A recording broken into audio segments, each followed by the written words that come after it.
తెలంగాణ రాష్ట్రంలో ఉన్న పేదలకు వైద్యము ఉచితంగా అందించాలి.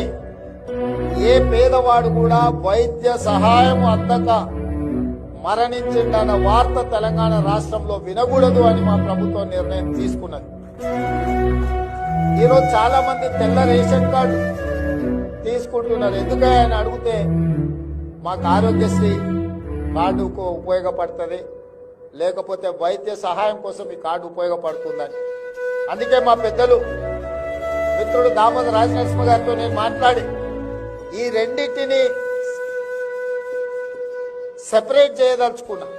ఈ రాష్ట్రంలో ఉంటే ప్రతి పౌరుడికి ఒక హెల్త్ కార్డు ఇచ్చి ఆ ప్రతి పౌరుడికి ఒక హెల్త్ ప్రొఫైల్ బిల్డ్ చేసి ప్రాథమికంగా ప్రతి వ్యక్తికి ఉన్న బ్లడ్ గ్రూప్ కావచ్చు, అతనికి ఉన్న చిన్న